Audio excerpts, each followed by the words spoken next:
நமது கலாச்சாரம், நமது பண்பாடு எப்போதும் நம்முடன் நீடித்து இருக்கும். சப்ஸ்கிரைப் திலக். சதி செய்கிறார்கள், சதி. நம்மை பாதாளத்தில் வாழும் அரக்கர்கள் என்று ஆகாயத்தில் வாழும் அவர்கள் சீண்டுகிறார்கள். கங்கை நமக்கு உரியவள். கங்கை அவள் தருகின்ற வாழ்வு, வளமை, வளர்ச்சி அத்தனையும் பெற நமக்கு உரிமை உண்டு. மீண்டும் அந்த தேவர்கள் நம்மிடம் வாலாட்டி வம்பிழுக்கிறார்கள். அந்த தேவர்களின் அகந்தையை அடக்கத் துடிக்கிறேன். ஆம் அரக்கர் மன்னவா, தமக்கென்று கங்கையை பெற்ற தேவர்கள் நம்மை குறித்து இழிவாக நினைக்கிறார்கள்.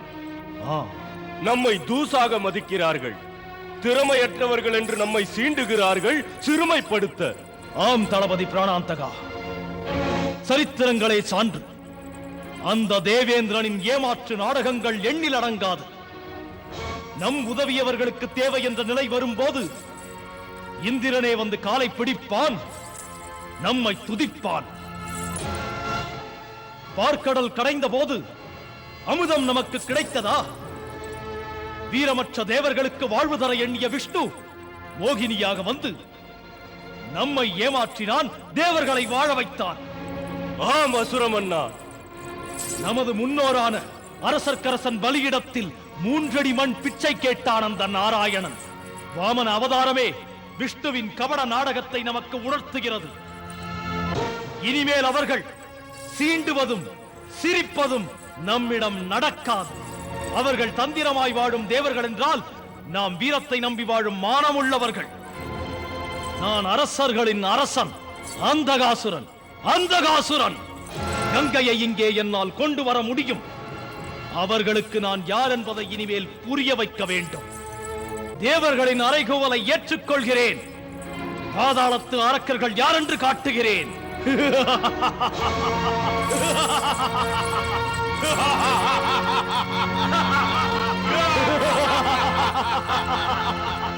மாதா, தங்களை நான் தரிசிக்க வந்ததே அந்தகாசுரனை பற்றி எடுத்துச் சொல்லி எச்சரிப்பதற்கு.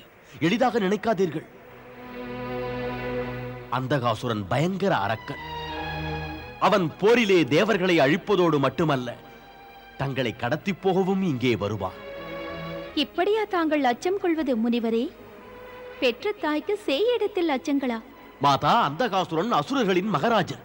பயங்கர சக்திகள் அவன் கைப்பிடியில். கோபப்பட்டு எதற்கும் துணிந்து ஒன்று கிடக்க ஒன்று செய்தால் நாராயண நாராயண.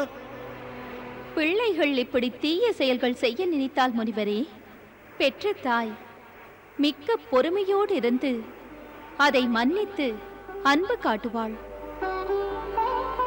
இது பற்றி அஞ்சாதீர் முனிவரே. பழிவாங்குவோருக்கும் பரிவுதான் நான் காட்டுவேன். நாராயண நாராயண.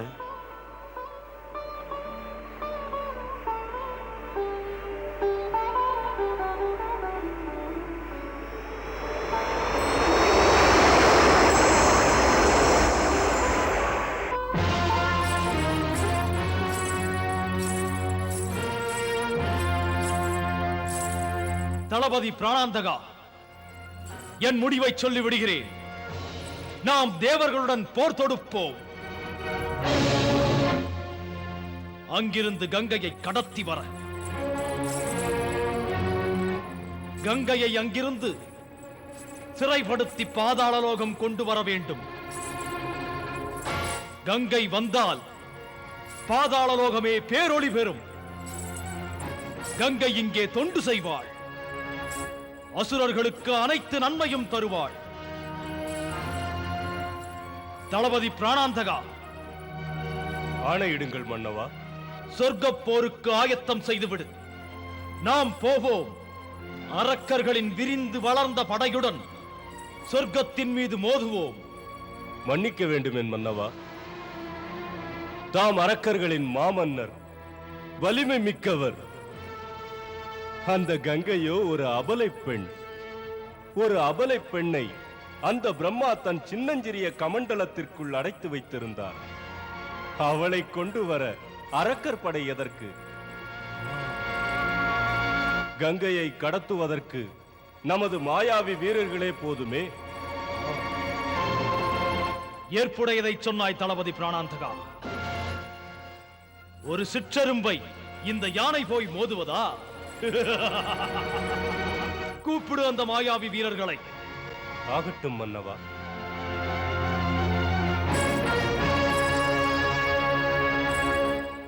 பிரளயாசுரா, ஜுவாலாசுரா, தளபதி சோஷகா, வாருங்கள். உங்கள் மன்னவர் அந்தகாசுரர் அழைப்பு விடுக்கிறார். உடனே வாருங்கள், வந்து நில்லுங்கள்.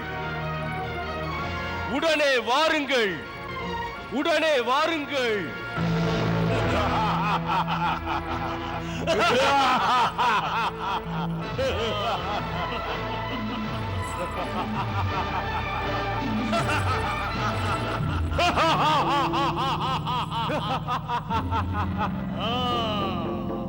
வணக்கம் மன்னவா. அரக்கர்க்கரசே, இவர்கள் மூவரும் நம்முடைய மாயாவி வீரர்கள். தமது ஆணையை செயல்படுத்துவார்கள்.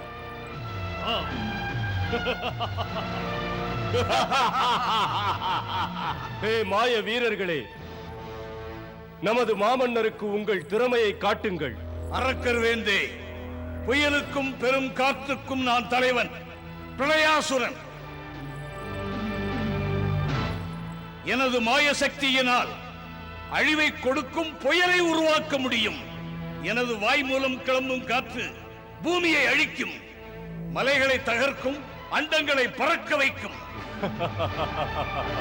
அரக்கராஜனே, பார் இந்த ஜுவாலாசுரனை. பொங்கும் தீயை எங்கும் பரப்பி அனைத்தையும் எரிப்பேன். அரசர்க்கரசே, பாருங்கள் இந்த தானவ தளபதி சோஷக்கை. பெருங்கடலை நான் உறிஞ்சி குடித்தால் கடலில் நீரே இருக்காது. வாருங்கள் மன்னவா, இவர்களின் திறமையை காணலாம்.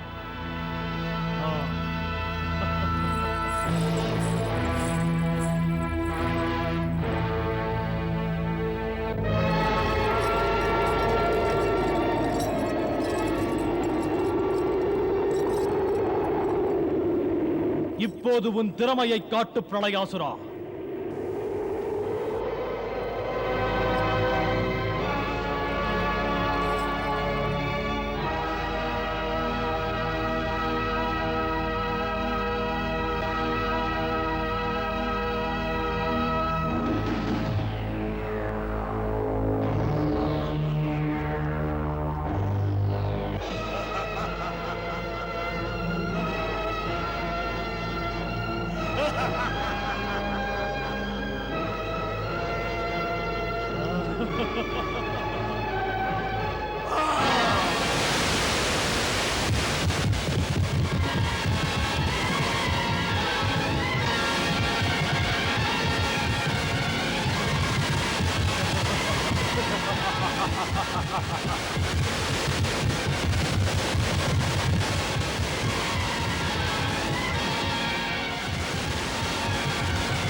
நீயும் உன்னுடைய திறமையை காட்டு ஜுவாலாசுரா.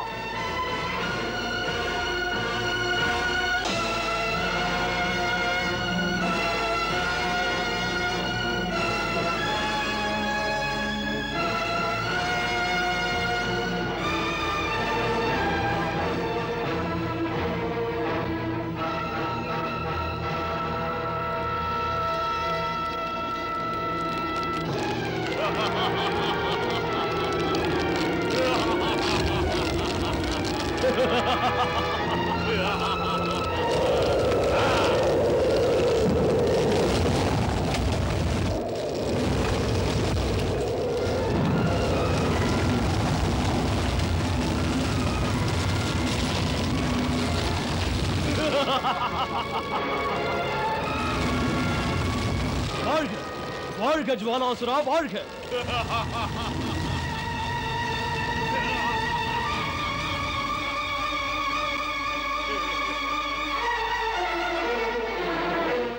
நீயும் உன்னுடைய திறமையை என் முன் காட்டு.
அரக்கர் வேந்தே, இந்த மூவருமே போதும் நினைத்ததை முடிக்க.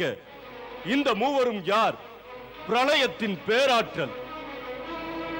இந்த மூவரில் ஒருவனே கங்கையை கடத்தி வர பேராற்றல் இருக்கிறது என்று காட்டிவிட்டான். வாழ்த்து கூறி வழி அனுப்புங்கள். கங்கையை கடத்தி வர நான் ஒருவனை அல்ல, 3 பேரையுமே சேர்த்து அனுப்புகிறேன். சென்று வாருங்கள் வீரர்களே, மன்னவன் வாழ்த்துகிறேன். நீங்கள் பொறுப்பேற்ற பணியை முடித்து வாருங்கள். காத்திருப்பேன், காரியத்தை சாதித்து வாருங்கள். செல்லுங்கள்.